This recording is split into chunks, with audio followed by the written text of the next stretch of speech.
नागपूर शहरात निघणाऱ्या कावड यात्रेसंदर्भात अजूनही संभ्रम आहे. कारण भारत माता सेवा संघटनेच्या माध्यमातून ही कावड यात्रा भव्य प्रमाणात मोमीनपुऱ्यातनं जाणार आहे. पण नागपूर शहराचं जे पोलीस प्रशासन आहे त्यांनी पूर्णतः यांना नकारलं असून त्यानंतर महाराष्ट्राचे मुख्यमंत्री देवेंद्र फडणवीसचं हे शहर आहे आणि फडणवीसांनी सुद्धा यांना कोर्टाचा ची अनुमती घेऊन कावड यात्रा काढण्याचे निर्देश दिले. त्यानंतर कोर्टात सुद्धा भारत माता सेवा संघटना ही उभी राहिली. आज नोटीस जारी झालेला आहे. दादा, नोटीसला पुढची तारीख कुठली मिळाली आणि तुमचा ऍक्शन प्लान काय आहे? माननीय हाईकोर्ट से तारीख मिली है 13 तारीख की, यानी परसों की तारीख मिली है। हमारा एक्शन तो ऐसा है कि परमिशन मिले या ना मिले, हम जो अपनी धार्मिक यात्रा निकालने जा रहे हैं कावड़ यात्रा, वो संपूर्ण करना है हमें।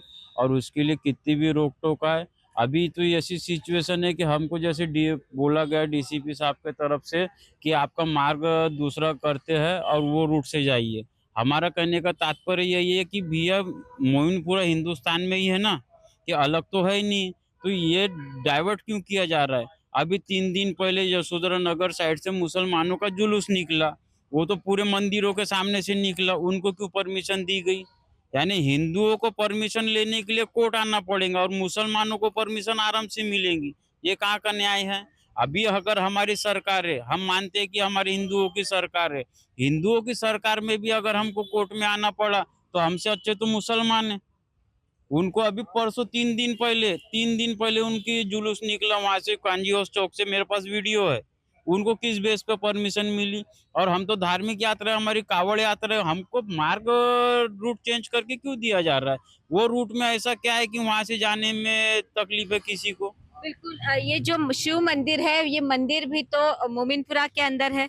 मोमिनपुरा के अंदर ही अंसार नगर में, और ऐसा नहीं है कि मोमिनपुरा में एक ही मंदिर है, वहाँ पे बहुत सारे मंदिर है, 3-4 मंदिर है।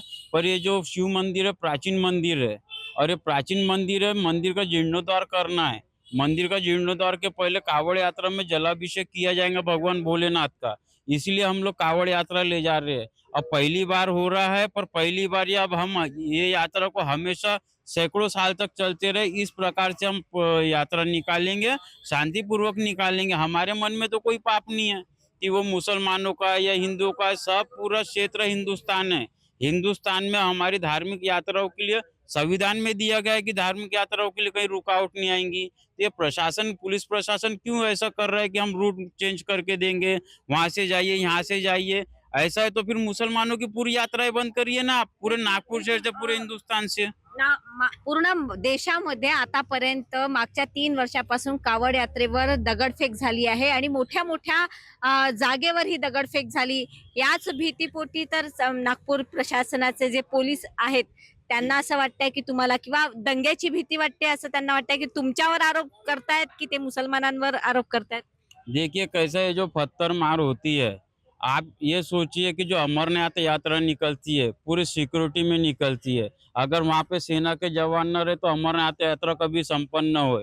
अब मेरे को बताइए, इतने सारे जुलूस निकलते मुसलमानों के, कोई हिंदू कभी पत्थर मारते देखे क्या आपने? अभी एक हमारी कावड़ यात्रा है, सभी हिंदू मुस्लिम मिल के उसका स्वागत करिए, एक मैसेज जाएगा पूरे देश में कि भैया हिंदू मुस्लिम ऐसा कोई मैटर ही नहीं है, सब भाई भाई है, भाईचारा है ना, तो भाई बन रहे हैं ना। हमको क्यों चारा हमेशा बना के रखा जाता है? भाई भाई है तो भाईचारा पूरे दोनों तरफ से निभाना चाहिए। पुलिस प्रशासन ने ऐसा क्यों कर रहा है कि वो मुस्लिम एरिया वहां से जाएंगे तो दंगा होएगा? मुस्लिमों को भी कोई तकलीफ नहीं है, मेरे को नहीं लगता उनको कोई तकलीफ होनी चाहिए। स्थानिक मुसलमानांकडून तुम्ही काही पाठपुरावा केलाय का, किंवा काही त्यांना विचारलाय का की या रस्त्याने जाणार आहे तर काय तुमची मनस्थिती आहे? देखिए कैसा है, किसी से पूछने की तो जरूरत नहीं है, क्योंकि हम हिंदुस्तान में जा रहे हैं। कोई मुसलमान से और किसी से कोई पूछने की जरूरत ही नहीं है। हम सादे मन से हम अपनी श्रद्धा भाव से यात्रा निकाल रहे हैं, उसमें किसी से पूछने की क्या जरूरत है? वो तो भाईचारा ऐसा होना चाहिए था कि आगे से रिस्पॉन्स आना चाहिए, आइए हम आपका स्वागत करेंगे, आप कावड़ यात्रा निकालिए। हमको क्यों कोर्ट में आना पड़ता? हर चीज के लिए कोर्ट में आएंगे? अपने ही देश में अपने धार्मिक कार्यक्रम के लिए हर चीज में कोर्ट में आना, ये कहाँ का न्याय है? कब तक राकेशजी, ऐसे ही? हा पूर्ण प्रकार तुम्ही मागच्या किती दिवसापासून फॉलोअप घेतायत? एकंदरीत कावड यात्रा 16 तारखेची तुम्ही ठरवली आहे, पण त्याच्या मागे फॉलोअप आणि या सगळ्या गोष्टीला किती काळ चाललाय?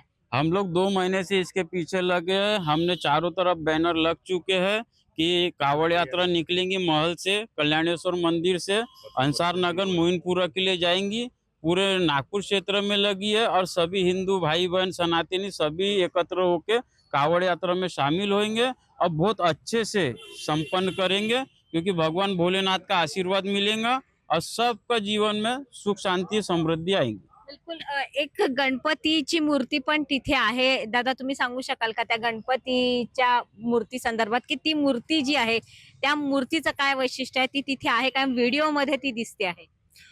वो जो मूर्ति है लगभग 500 साल पुरानी मूर्ति है। उस पर पेड़ गिरा था जिसकी वजह से वो खंडित हो गई है और वहाँ के स्थानिक लोगों का बोलना है कि इसको हमने क्रेन से उठाने की कोशिश किया लेकिन ये मूर्ति नहीं उठ रही है। इतनी प्राचीन मूर्ति और इतनी रहस्यमयी मूर्ति है, उसके बाद भी वहाँ पर गणेश भगवान की मूर्ति है, भगवान शंकर जी की शिवलिंग है और एक अंदर गणेश भगवान की मूर्ति है। तो इतना प्राचीन होने के बाद, इतना उसका इतिहास होने के बाद, और वो एक अननेचुरल जिसको हम बोल सकते हैं ऐसी मूर्ति वहाँ पर है जहाँ लोगों की आस्था जुड़ी हुई है। और हम ये चाहते हैं कि नागपुर शहर को ये पता चले कि वहाँ पर इस तरह की मूर्ति है कि आप लोग वहाँ जाइए, आप अपना आस्था वहाँ पर और एक नई तरीके से डेवलप कर सकते हैं।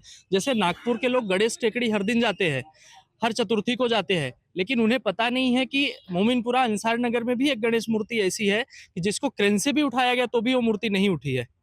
तो इस कावड़ यात्रा के द्वारा ये भी लोगों तक मैसेज जाएगा कि वहाँ पर भी एक गणेश मूर्ति ऐसी है जहाँ हमें जाना चाहिए।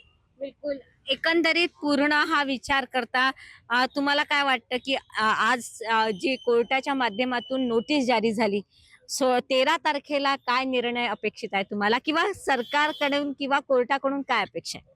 देखिए, सरकार जो है, सरकार तो हमारे फेवर में है, ऐसा हमको लगता है। आगे भी सरकार हमारे फेवर में ही रहेंगी।